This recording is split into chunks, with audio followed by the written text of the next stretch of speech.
बहुत ज़्यादा डरावनी या कम डरावनी या बहुत बकवास हॉरर मूवी तो आपने बहुत सी देखी होंगी, लेकिन आज मैं आपको एक ऐसी हॉरर मूवी के बारे में बताने वाला हूं जो आज तक की सबसे बड़ी कंट्रोवर्शियल हॉरर मूवी है। क्योंकि इसमें बहुत से रिलीजन को टारगेट किया गया है, जिससे बहुत से लोगों के सेंटिमेंट हर्ट हो सकते हैं। तो जो भी इस मूवी में दिखाया गया है वही मैं आपको बताऊंगा, खुद से कुछ भी नहीं जोड़ रहा, तो भाई ऑफेंड मत हो जाना। तो फिल्म की कहानी शुरू होती है दो बहनों से जो कि मोमन्स है। अब जिनको मोमन्स नहीं पता तो उनको बता दो कि एक मिशनरीज को कहा जाता है जो कि church of the Jesus Christ of Latter Saints को रिप्रेजेंट करती है। और आजकल की जनरेशन जिसको शायद रिलीजन पे अब बहुत कम फेथ रह गया है, तो उसी के चलते ये क्रिश्चियनिटी को स्प्रेड करती हैं। और यही करते करते दोनों बहनें एक अनजान घर में पहुंच जाती है जहां इनको मिलते हैं मिस्टर रीड। फिर ये दोनों बहनें उनको कन्विंस करने की कोशिश करती है कि आप प्लीज क्रिश्चियनिटी को अपना लीजिए। यही बात होते होते मिस्टर रीड उन दोनों बहनों को अपने घर में इन्वाइट करते हैं, लेकिन वो दोनों साफ मना कर देती हैं, ये कह के कि चर्च के रूल्स के अकॉर्डिंग उन दोनों को एक अकेले आदमी के घर में जाना सख्त मना है। लेकिन फिर मिस्टर रीड उनको बताते कि मेरी वाइफ भी अंदर है जो कि ब्लूबेरी पाई बना रही है।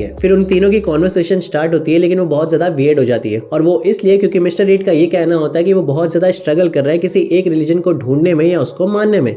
फिर उन दोनों लड़कियों में से एक लड़की बोलती है कि प्लीज हमें अपनी वाइफ से मिलवा दीजिए। फिर मिस्टर रीड अपनी वाइफ को लेने चले आते हैं, लेकिन उनके बर्ताव से साफ लग रहा था कि भाई उनके घर में उनके अलावा और कोई भी नहीं है। और ये बात का बिलीव उन्हें तब हुआ जब उन्होंने उसी कमरे में रखा सेंटेड ब्लू बाई पेरी का कैंडल देखा, जिससे उनका शक और ज्यादा बढ़ जाता है। फिर मिस्टर रीड के आते ही वो ये बहाना करती कि उनको चर्च से कॉल आया और उनको अब वापस जाना होगा। लेकिन मिस्टर रीड उनको बताते कि अब उनका जो मेन डोर है वो नहीं खुलेगा, क्योंकि वो एक सेट टाइम पे लॉक्ड हो जाता है और अब वो मॉर्निंग में ही खुलेगा। फिर मिस्टर रीड उनको बैक डोर से जाने के लिए कहते हैं, लेकिन उस बैक डोर का भी एक सस्पेंस है, क्योंकि वो बैक डोर एक्चुअली में उनको बाहर नहीं बल्कि घर के बेसमेंट में ले जाता है। फिर मिस्टर रीड ये बोलते हैं कि इस घर की सारी दीवारें मेटल से बनी हुई है, तो यहाँ फोन के सिग्नल आ ही नहीं सकते। इसका मतलब तुम झूठ बोल रही हो, तुम्हें चर्च से कोई भी कॉल नहीं आया।